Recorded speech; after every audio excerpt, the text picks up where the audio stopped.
Hi, and welcome to the White Label System Overview video. In today's video, we'll be going over the White Label System in total. We'll be going over the admin dashboard, the customer dashboard, and basically just everything you need to know to get into your system and to start building immediately.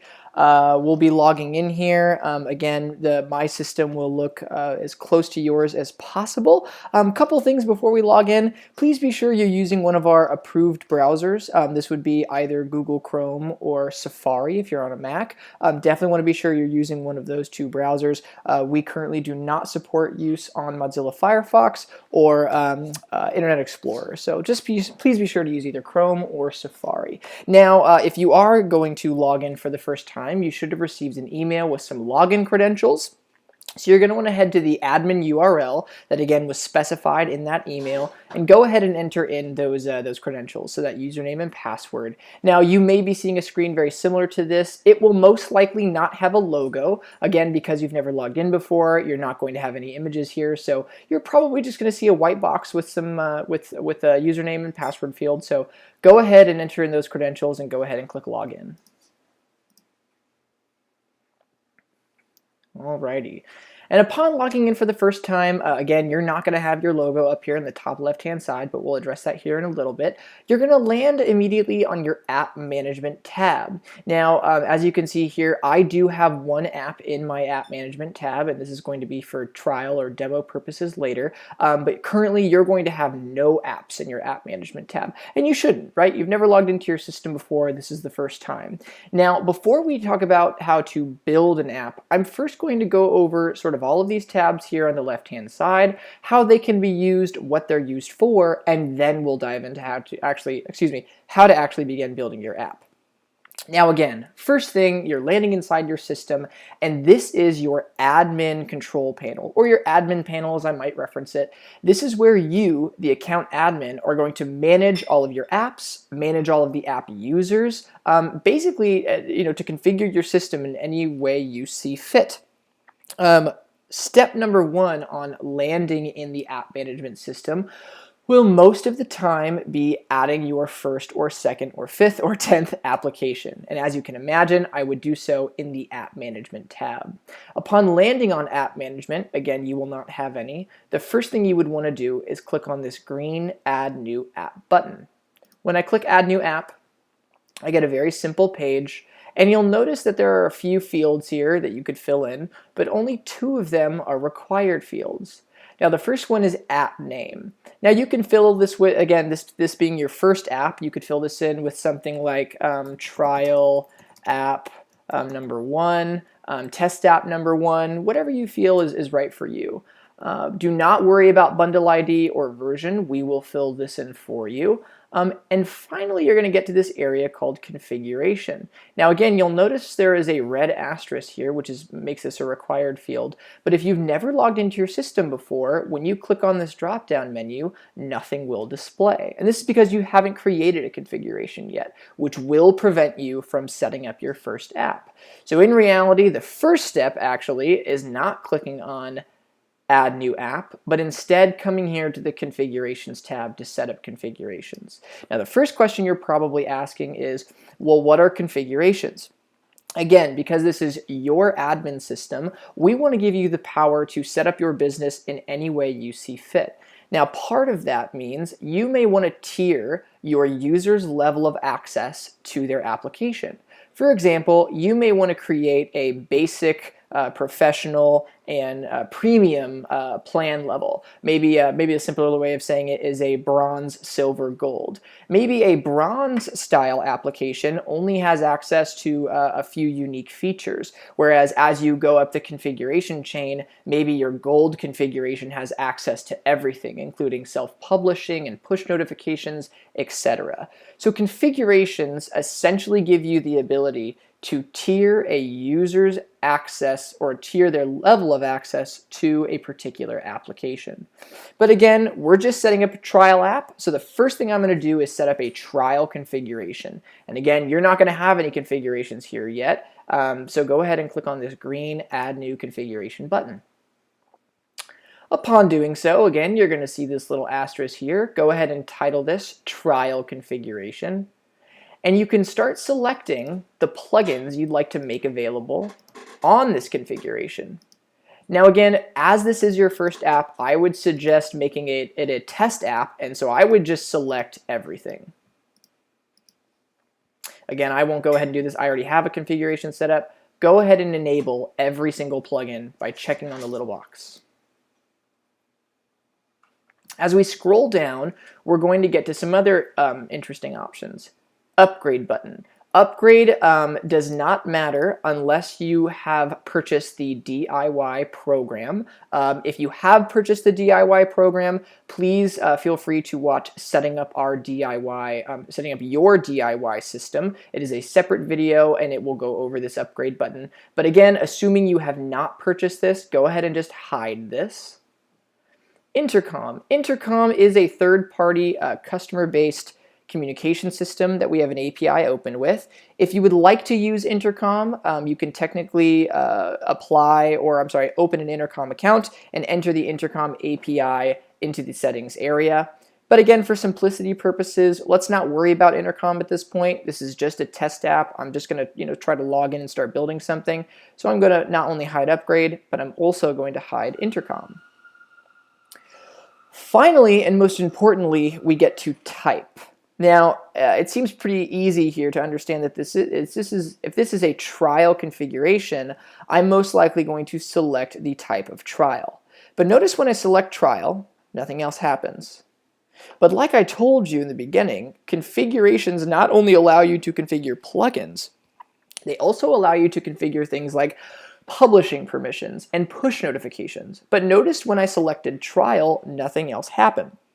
This is because we look at trial-based applications as free apps. You can have as many of them on your system as you'd like because they technically cannot be published. A publishable configuration would be a premium configuration. So when you are ready to publish, you would want to create a premium configuration, which will give you access to, excuse my zoom here, things like platforms. So to be able to publish to Android, iPhone, HTML5, Android tablets, and iPad. To be able to show the publish button. To be able to enable push notifications. So again, this is how we are going to denote whether or not you have free apps on your system or paid apps on your system. So just be sure to select the correct type of configuration in the future. But again, for the purposes of this demonstration video and to get you started in building, go ahead and select Trial and click Save. Now, assuming you've clicked Save, now when you go to Configurations, you will have one trial configuration. You'll now go back to App Management. You'll click on Add New App. You'll enter in an app name. And from this drop-down menu, select from the trial configuration that you've just created. Don't worry about status. This gives you, in the future, the ability to deactivate an app if you ever needed to. But again, we don't need to worry about that right now, so go ahead and keep the status active. And do not worry about adding any app owners. We'll go over this in a little bit. So again, by now, you should have entered in an app name, and you should have selected the trial configuration you just set up. And go ahead and click Create. This will now display your trial app. Each application has an app name, an app ID, and also shows the date it was created as well as the type. Remember, we just created an app with a trial configuration, and that's why this type is showing as trial. In order to open up your app and begin editing it, we will eventually come back and use this open button. But for the time being, I want to finish going over the App Management tab and also go over the rest of these tabs before we go ahead and open that up. The cloning functionality is something that you may find useful in the future. If you find yourself creating applications for the same vertical or the same industry, you can very easily take apps that you've already built and simply clone them. This will create an exact copy of the application. You'll obviously give it a new name, but then 75% of the build work has already been done. You can then take clone apps, swap out logos and color schemes and things of that nature, and hopefully it makes the build process that much easier. Again, you may or may not find that useful. You do not need to use it if you don't want to. Finally, we get to the Manage button. Now, this will become important in the future because as I was explaining with configurations, trial configurations cannot be published. But the question you should be asking is, well, once I build an app that I'm ready to publish, how do I give it a premium configuration or a publishable configuration? You would do so from the Manage tab. By clicking on Manage, one of the first options you see is going to be a drop-down of configuration. After you set up one or multiple different types of premium configurations, all you would do is select from this drop-down menu and click the Update button. That would then upgrade your app to a premium or paid type, and you would be able to publish it. From the Manage tab, you can also do things like change the app name as it appears. Again, you'd never have to worry about this, but you could change bundle IDs and versions. You could deactivate the app if you needed to. And from here as well, you could add more app owners. Again, we don't have to worry about this right now. I will go over this in a little bit. Okay, so again, just to summarize, so far we've gone over the App Management tab. You've been able to add a trial configuration, and after doing so have created a trial-based application. We're going to go over the other tabs here on the left-hand side, and then in a few minutes we will open up the app. Now again, the system is built to do two main things. First and foremost, it's built to allow you to add and build or edit mobile applications. But what if you want to give your client the ability to edit their own apps? This is, of course, something that this system allows for, and where you would then want to go to the User Management tab to do. So again, let's assume you've created an app. Maybe it's an app for a restaurant company or for a restaurant or for a small business, and your client's name is John Smith, and you would like to give John the ability to log in and edit his own application. Again, very simple to do. All you would do is navigate to the User Management tab, and you would click on this green Add New User button. When you click on Add New User, you'll be asked to enter some very easy info, such as email, first name, last name. The status, again, if you ever wanted to deactivate John in the future, you could just list him as inactive. But for the time being, let's keep him active.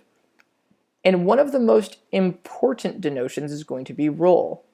Now, currently in your system, there are two types of roles. There is an app owner, and there is an account admin. Seeing as you have access to this admin system, you are an account admin.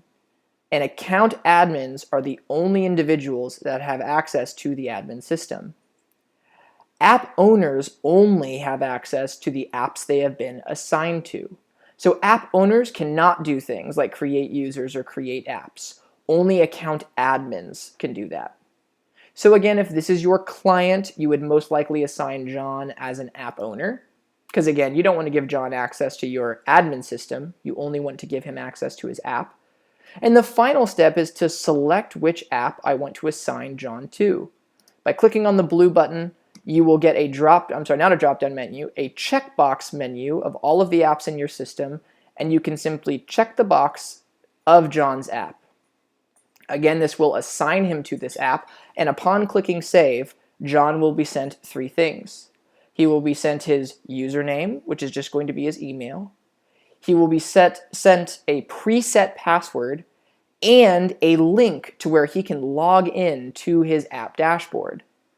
Again, we have not opened up that app dashboard yet. We will do so in a little bit from the App Management tab, but I just wanted to be sure that that was clear, that that is what happens when you add a user in the User Management tab. All right, moving on. We've already gone over configurations. We've gone over app and user management. We now are coming to the build queue. Now let's just say you've built your first application, you've clicked on the publish button, the app is ready to go. After you click publish in the app control panel, your app will land in your build queue. Now the beauty of the build queue is as follows. The build queue gives you information as to where Buildfire is at in the publishing process. So after you click on publish, your app is going to land in the build queue, and it is going to give you a status update as to where we are at in publishing. A status of pending means that Buildfire has received your file, but we're not yet done with it. We may have to run some final tests. We may have to still compile the file. Again, the file is not yet ready to go. Ready to publish means your file is prepared, but has not yet been submitted to Apple or to Google. And finally, waiting for review means that the app has been submitted to Apple or to Google. We do have a video on the build queue, so to elaborate further on this, please be sure to watch that video. But again, the premise of the build queue is to, after you click the publish button, give you insight into where Buildfire is at during the publishing process with your applications.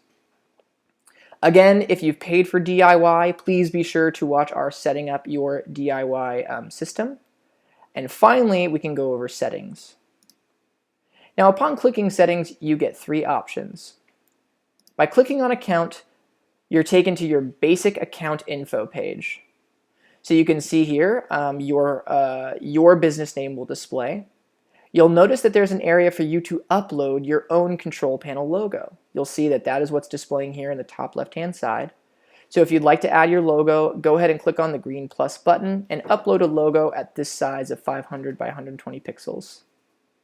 If you ever do need to update your support email or any of your business information, you can do so here. And after doing so, just please be sure you click on Save Changes. Finally, you can also reset your password in the account area. But again, in reality, the main reason you'll be wanting to use the account area is to upload your business logo. Help page. Now again, this will become more clear once we actually open up the app control panel. But in every single app control panel, there is a help page that displays to help you or your users in building their app. There are videos and article content with things like how to add plugins, videos on each individual plugin, basically to assist in the build process. You, of course, do not have to use our help content. You can use whatever help content that you would like. And again, you can edit it from the settings help page area. You can either use the HTML editor here to actually include your own help content, whether it's written or adding in video links, image links, video links, or you can even embed your own public web page. So again, if you have your own help content, you can embed it here, or you can use the content that's provided by us. Finally is the option for API keys. These first four options here really only apply to those using DIY. So again, if you're using DIY, please be sure to watch that video. And finally, we have Intercom and Segment. Intercom and Segment are two third-party systems that we have an API open with. Intercom, again, I'll briefly touch on this. This is a customer support tool that you can choose to use. And Segment is an analytics platform. Again, I won't go deeply into these. We do have videos on these, so please be sure to watch those if you are interested. But please know that if you are interested, this would be the area that you would upload those API keys. Okay, so in summary, we've gone over user management, app management, build queue configurations, and settings. So now we've arrived at the place where we can actually open up the first application. To open up the app, I will simply click Open here on the right-hand side. Now again, I have a pop-up that's being blocked. Just be sure, if you do have pop-ups that are being blocked, to allow them. Alrighty, so now you can see, again, this is the help content that we provide. Feel free to use it, but again, you do not have to if you do not want to. Alright, and again, the first thing we're seeing here is a completely blank app. There is no content at all being shared here on the right-hand side, and that's because you haven't added any content to this app yet. It is your very first application. Now, the initial steps of creating an application are going to be first adding what is called the Home plugin, and then adding additional plugins to that Home plugin. We're going to go through those steps right now. But again, just want to be sure that it is, it's entirely fine that there is no content being shared here because again, you haven't added any content to your app yet. So again, step number 1 is to navigate here to the left-hand side and to add what we call the home plugin. To do so, you're going to click on this Add Plugin option, and you're going to navigate to the home plugin. Currently, the name of this plugin is called the Grid Layout Launcher. The name for this will be changing shortly, so again, this may or may not be called Grid Layout by the time you're watching this video. So again, please look for either the Home plugin or the Grid Layout Launcher. The premise of this plugin is to create a unique homepage-like experience, again, allowing you to point your users where you want them to go. So to add this to my app, I'm going to go ahead and click this green Add button here, and it's going to ask me to give my plugin a title. I'm just going to go ahead and title it Home Plugin and click Add. Upon adding the plugin, it will open it up for me to begin editing, but that's not quite yet my goal. I've completed step 1, which is adding my homepage plugin or my Grid Layout Launcher. But again, our system is entirely customizable, meaning that you actually have to tell the app which plugin you'd like to use as your home page. So for example, I may not want to use the Grid Layout Launcher as my home page. If I'm perhaps making a nonprofit or church-based application, there may be a donate or events page that I'd like to be the home page. Again, I can denote any plugin in the system as the home page, so please do not feel as though you have to use the Grid Layout Launcher, but again, this will traditionally be the page that is used, or I'm sorry, be the plugin that is used as the home plugin. That being said, step 1 we've completed, which is adding the home plugin. Step 2 is going to tell the app that we want to use this as our home plugin. Notice here on the left-hand side, I actually have a tab for my home plugin, but when I click on it, watch what happens. I actually get a little message that says, you have not set up a launcher plugin in Appearance yet. So step 2 is to navigate to the Appearance section to tell the app which plugin I want to use as my home plugin. So I'm going to go ahead and click on Appearance, and I'm going to, right here at the top, select that Grid Layout Launcher to be used as my home plugin. Now when I click on Home Plugin, I no longer get that message, but instead that Grid Layout Launcher or home plugin I've added displays. Now step 3, and again this could be looked at as step 3, 4, 5, 6, 7, 8, the next steps are to add plugins to your homepage or just to your app in general. So I'm going to go here to the left-hand side to the plugins area and click on Add Plugin. Maybe I'm interested in adding the YouTube plugin. So I'm going to go ahead and click Add. I'm going to title it YouTube. It will again immediately open up the plugin for me to start editing. Maybe I want to give this guy a unique icon. Let's see, this one looks good. Insert selection. But again, my goal here is to not start editing individual plugins. I just want to see these plugins start appearing on my home page. But again, watch what happens when I click on Home Plugin.